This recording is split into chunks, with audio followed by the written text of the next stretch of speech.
Welcome back. Now we just need to do the final tweaking. Alright, before going ahead, let me pause so that our RAM is free and we can work very easily and faster with our system so that it has a little bit less on the system. Okay, now since this area of our ground is a little bit uh, bright, let's make it a little bit of colorful, and in order to do that we need to create one new layer. Okay, click the brush button, B for brush, select one color from the swatches button, or you can select it from here also. Right, I'll take this one.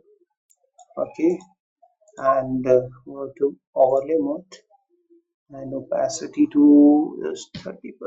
What do you say? Make it S3 on your keyboard, and it will decrease to the 30%. You will press 1, it will 10% to 20%, 30%, and so on. So forth. If you press 0, it will again turn it back to 100%. You can see. Now, let's have it 10% or 30%. I think 30% is gonna work fine here. Alright, we will start painting in. You can see how the ground is changing. You can increase these lights a little bit more reddish. Alright, okay, start painting.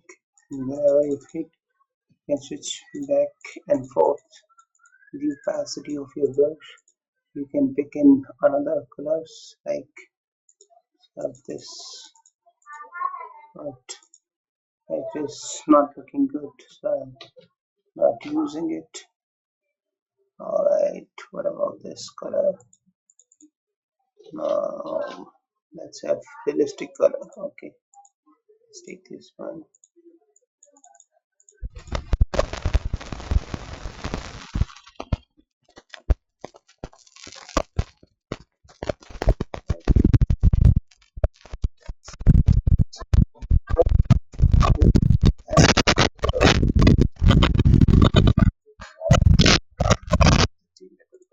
So that it looks realistic. We need a merge layer of this. Shift E, create a merge layer. Now we'll take it to the R plugin, which is Nik's Color Efx Pro from the Google. Earlier it was with the Nik, but now Google has bought it and it is a great plugin. I recommend buying it. Though I don't get commission on this. It's a great.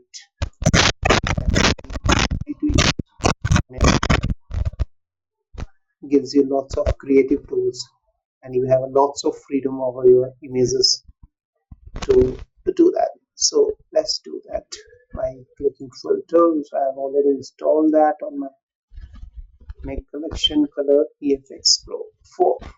This is the 4th version. It will take little time for me to start this plugin to load on my screen because I am recording also at the same time. I'm editing at the very high pixels, which is around 16 megapixels document. If you are using it on small resolution file, then it will load faster. But I always want my images to have images to be in full resolution because I sell them on stock sites. So it's good to have the larger file than the lower resolution file. But I think it's taking too much of time. What's wrong? I'll be back when it is loaded.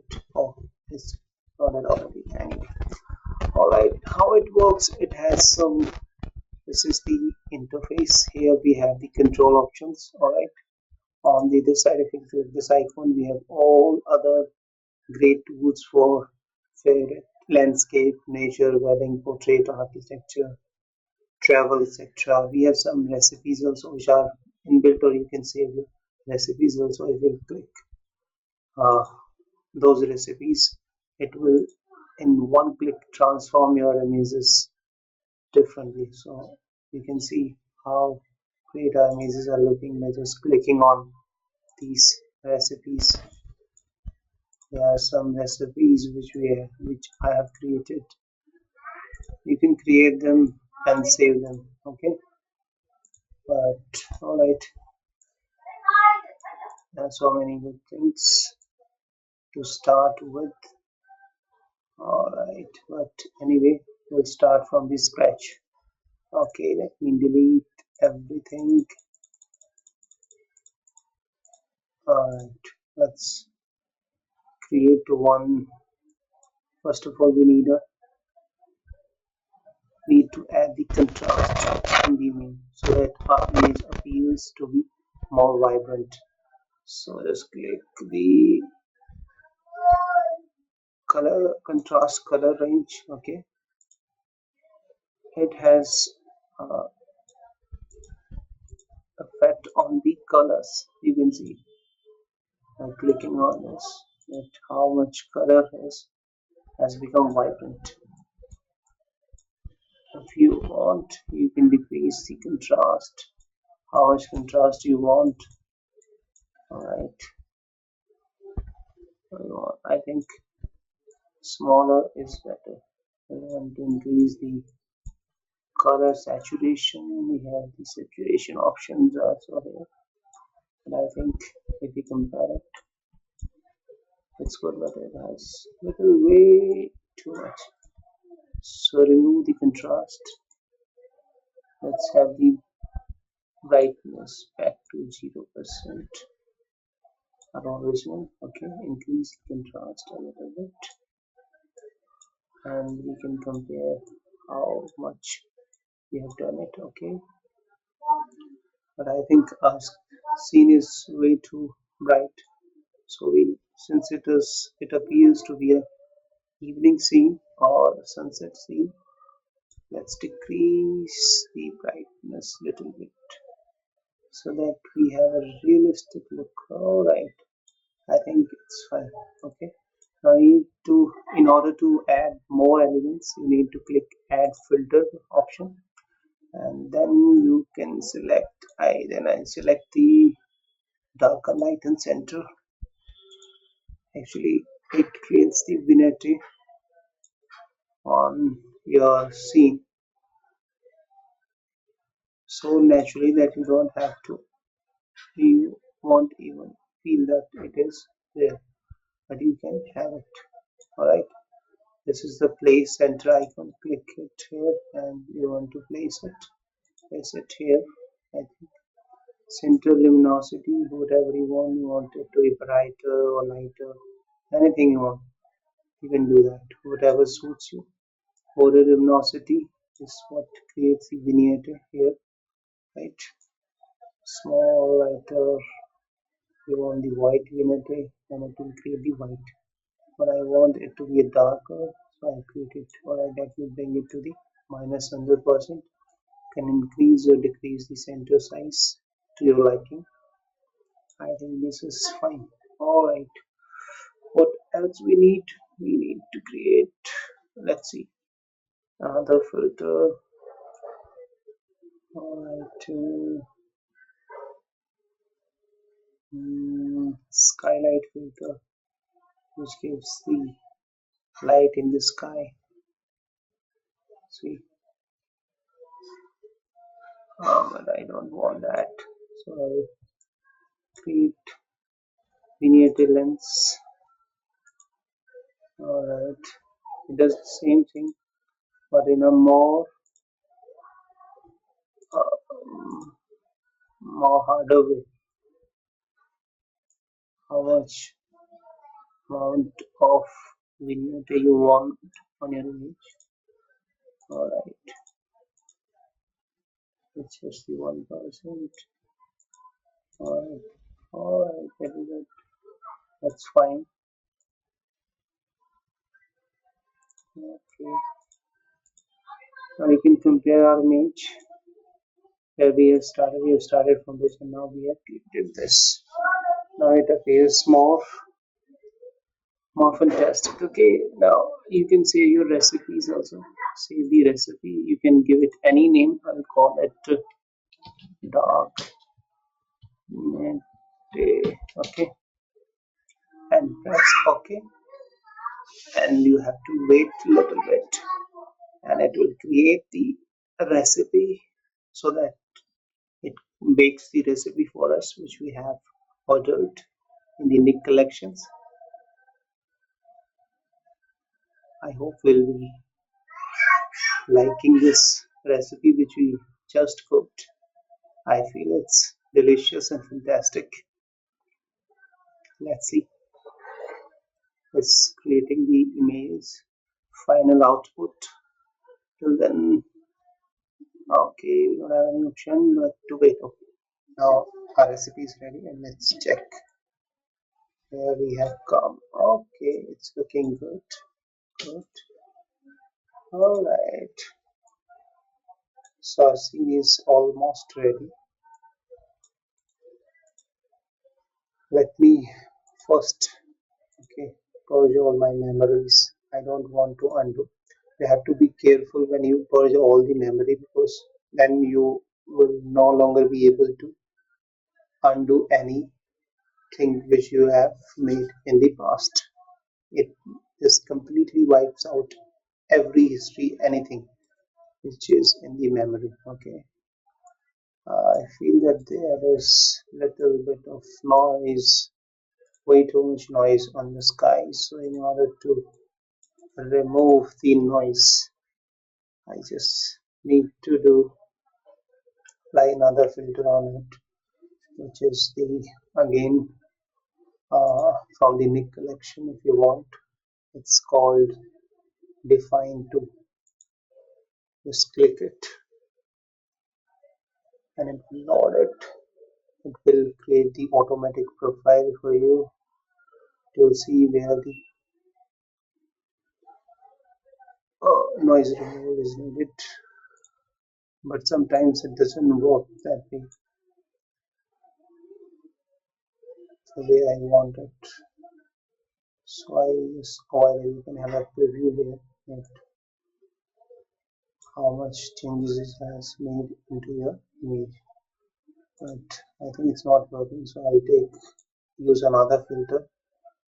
Go to Topaz Lab, and oh my gosh. Alright, let's get started. Let's remove the noise. Go to Topaz Labs, Denoise 5. It's also a great plugin, and it has lots of other plugins which are very useful. As far as noise is concerned, is also very good.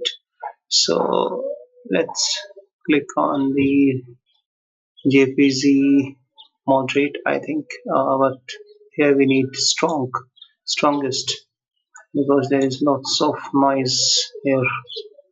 Alright, we will click the 100% zoom so that we can see from where we started and where we are going. Okay, alright, see, it has taken away all the noise from the screen. I'm sorry.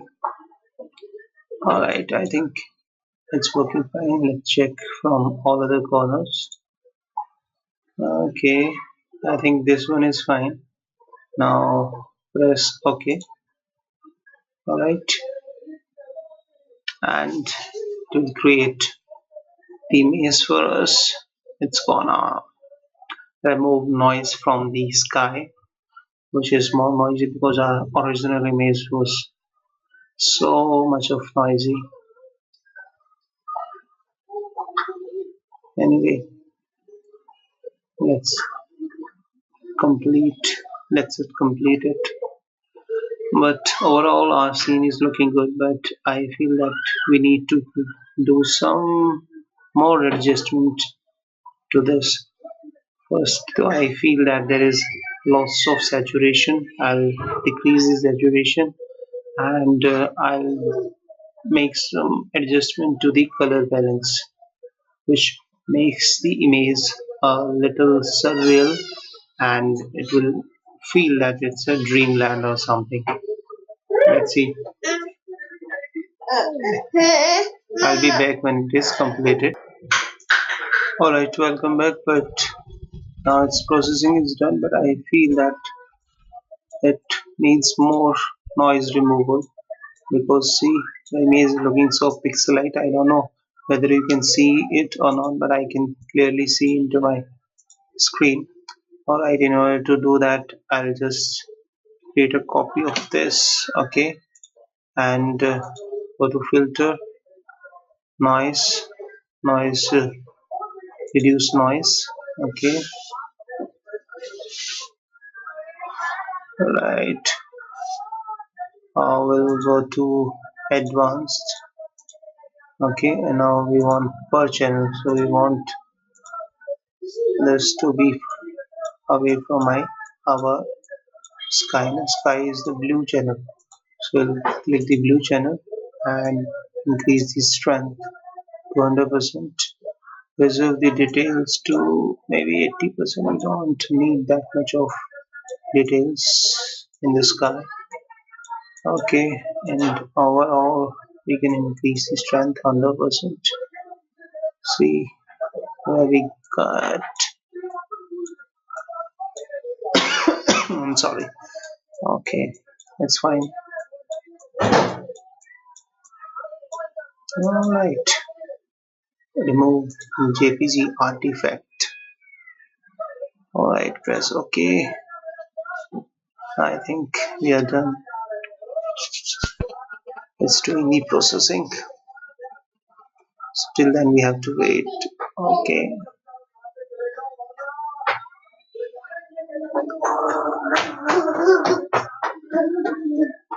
Oh, it's my child who is playing in the back. Sorry for that background noise. I work in my living room.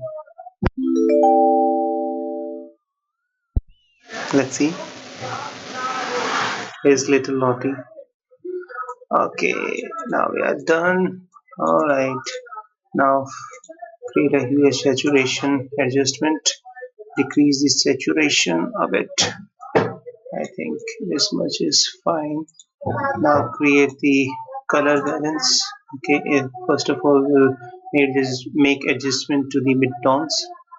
Okay, let it little bit off towards the cyan. Okay, small little bit of greenish magenta towards the green and the yellow.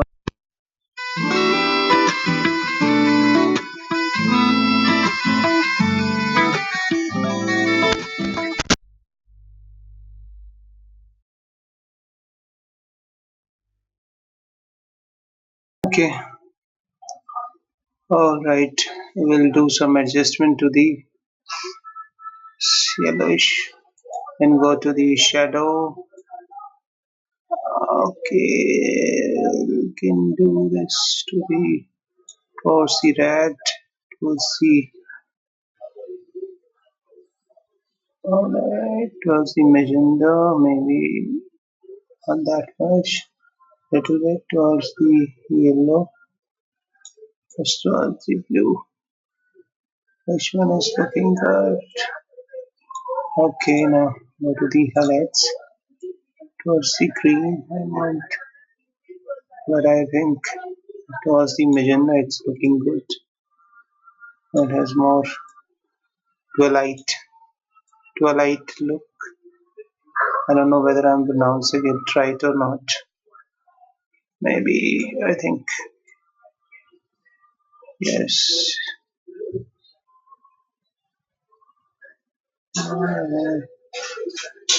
Okay, this is fine. I think. Let's see. It was before and after we click this little eye icon over here. Shows the previous and now after, before and after. It's a slight difference, but it's good. I need a little bit of sharpening to our model, our main subject. Again, create a merge copy by pressing Ctrl Alt Shift E. Go to filter, sharpen, unsharp mask. Okay, let's click it and see. Alright, it's looking good. Little bit is good, not too much. We don't want it to be too much. We want this to be affected only to affect only our model. So in order to do that, we need to mask out other things. So how we can do that? By just pressing Alt and clicking this mask icon, and then it masks all our images. So just zoom in a little bit, take the brush tool, select the white color, and start painting over where we want the sharpness to appear. Okay, we want the sharpness on our main subject and on these blues also. Alright, it's good. So this way we are having sharpness only on our images and on little bit the 3D abstract shape also. Okay, just Control 0 to fit it into the screen. I think now our image is ready. Alright, I'll press the F and see the larger preview. So this is the final image which we have created, and from where we have started by just pressing the Control Alt, and if we click we can see that this was the our original image, and if we again click by pressing Control and Alt and left clicking, it shows us the final image. So this is a final image. Alright, please don't forget to like and subscribe.